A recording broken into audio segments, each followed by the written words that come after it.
اس video میں آپ کو فائنینشیل سروسز کا بیسک کانسیپٹ ایگزامپل کے ساتھ سمجھاؤں گا. دیکھیں نام سے ہی پتہ چل جاتا ہے کہ اس کا مطلب کیا ہے. فائنینشیل سروسز وہ ساری سروسز ہوتی ہیں مطلب جو پیسے سے ریلیٹ کرتی ہوں, جو مینجمنٹ آف منی سے ریلیٹ کرتی ہوں, جو موبلائزیشن آف منی سے ریلیٹ کرتی ہوں کہ پیسے کو کس جگہ پہ اچھے طریقے سے مینج کیا جا سکتا ہے, کس جگہ پہ اس کو اچھے طریقے سے یوٹیلائز کیا جا سکتا ہے کہ یہ اپنا زیادہ سے زیادہ ہمیں گین دے, زیادہ سے زیادہ ہمیں فائدہ دے, کس جگہ پہ اس کو انویسٹ کیا جا سکتا ہے. تو نام سے پتہ چل رہا ہے کہ فائنینشیل سروسز وہ ساری سروسز جو فائنینس سے ریلیٹ کرتی ہوں, جو پیسے سے ریلیٹ کرتی ہوں. اس میں ابھی کون کون سی سروسز آ جاتی ہیں؟ انویسٹمنٹ.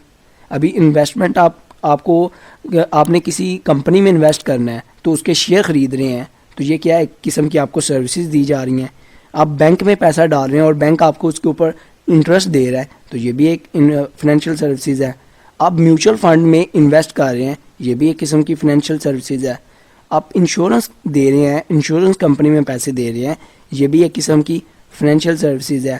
آپ بینک سے ادھار پیسے لے رہے ہیں, یہ بھی ایک قسم کی فائنینشیل سروسز ہے. آپ منی مارکیٹ سے کوئی پیسے لے رہے ہیں, ادھر انویسٹ کر رہے ہیں, ادھر سے گین کر رہے ہیں, تو یہ بھی ایک قسم کی فائنینشیل سروسز ہے.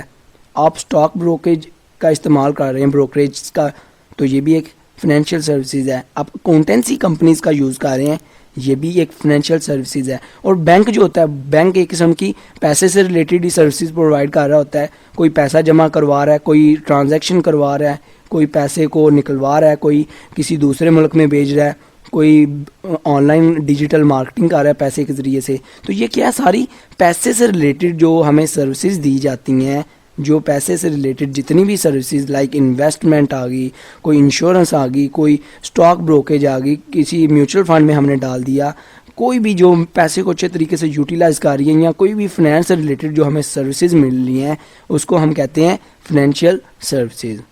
آئی ہوپ آپ کو اس کا کنسیپٹ پتہ چل گیا ہوگا. ویڈیو اچھی لگی ہو تو سبسکرائب اور لائک کرنا مت بھولیے گا. اپنا بہت خیال رکھیے گا, دعاؤں میں یاد رکھیے گا. Good bye.